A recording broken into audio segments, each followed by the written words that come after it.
Under here.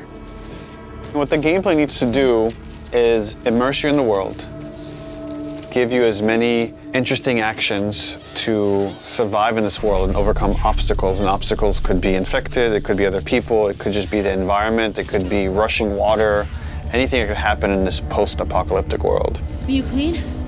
Yeah. But more than anything, it needs to put you in Ellie's shoes, that you're experiencing what Ellie's experiencing, making you feel what she feels. Because the more we do that, the more the emotional beats of the story work for us, and the more they work for us in this very unique way that only works in video games.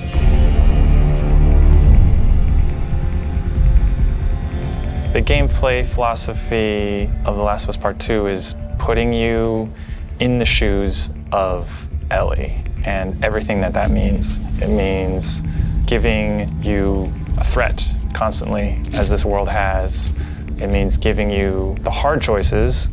Because this game takes place in such a hostile universe and our characters are pushed to do really difficult things, we want to put you in alignment with those choices. We want you to understand how hard certain decisions were for these characters, because they're hard for you. I would say the overarching philosophy of how we approached designing the game mechanically is how can we take things to the next level. Everything kind of comes out of the story. And how do we do it through systems? So one is you have to feel the pressure of survival. Survive by the skin of my teeth. How do I use all this scrap around me? Any kind of bullet, any kind of rag, any kind of bottle of alcohol.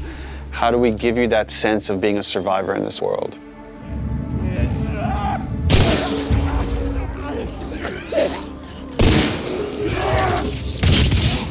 Ellie is very small compared to Joel and more nimble. How do we make you feel like you're not the strongest person in the room, but you still should be able to rise to the challenge and survive, you know, a fight with a bunch of people that are all bigger than you? So therefore it meant creating a character and systems and mechanics that allow you to be much more nimble. And that's where we added a jump button. Deal. In the first game we had a clamber button, but not really jumping. And here, Ellie can jump. The combat scenarios are much more vertical, where Ellie can use elevation to her advantage.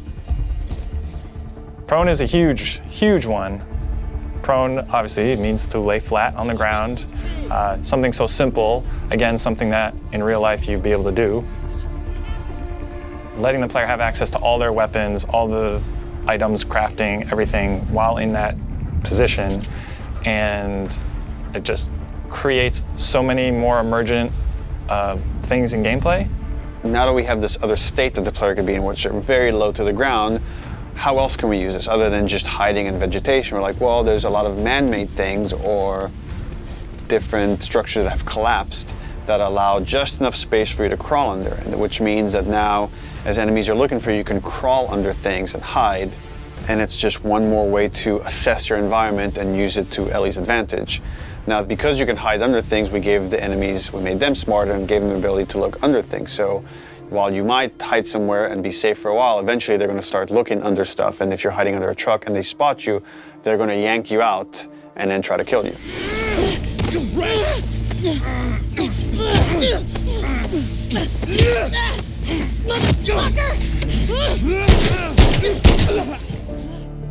Dodging is a big one, because now with dodge, anytime you're in a scuffle, you have a chance to get away.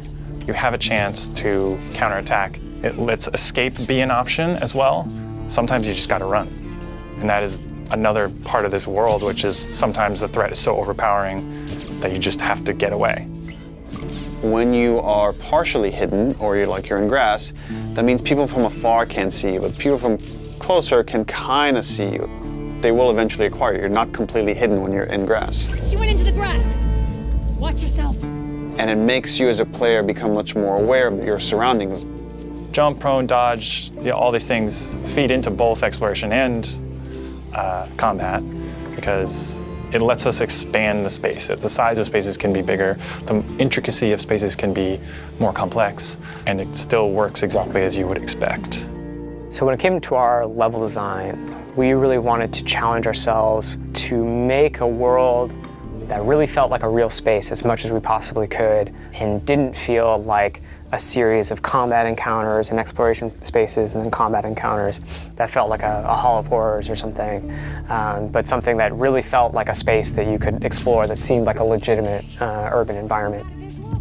And that pushed us to make our level design even more open than it was in the first game, which for us at the time was pretty open. In this game, we've gone so far in making the level design open that there are actually entire story moments, entire combat encounters, like full scripted sequences that you may completely miss. And there are things that we feel like, even though a portion of our player base may never see these things, the fact that when you do encounter them, you feel like you discovered them, it lends them this charm and this magic that I think is unique to games, that, you know, this happened to me because of what I did and the place I explored to. Crafting is very much about a payoff to exploration, meaning that when you enter new spaces, you want to look around for supplies. You want to open drawers and cabinets and look for different things that will allow you to craft either items that can help you heal, items that can help you attack multiple enemies at once, such as the Molotov or the landmine that Ellie can craft. Items that can help augment your weapons, like the silencer for her pistol, or craft new kinds of ammo. It also gives us tons of interesting gameplay choices and overlaps that you can do in any moment and on the fly. We try to be a game that wants you to make a lot of different decisions in combat as possible. And the way that we've expanded the recipe roster and all of the recipes and how they interact with each other is carefully chosen for the different ingredients and making sure that you always have these interesting decisions to make. We put a much stronger emphasis on the importance of the choices you make in the long term for your character. It'll be useful. Through the weapon upgrade system, through the player upgrade system, there aren't enough resources in a single playthrough to fully upgrade your character. The choices that you make, you're going to have to live with, and we wanted to make sure that all of the choices that you made had a really noticeable and tangible effect on the way that you play.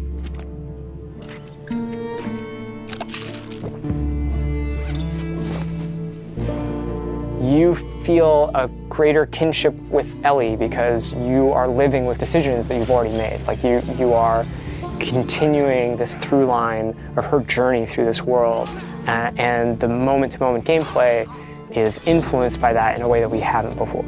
The realization that your choices have these long-term consequences is very much like the nature of the narrative of the game. And I'm happy that the mechanics are supporting that. PlayStation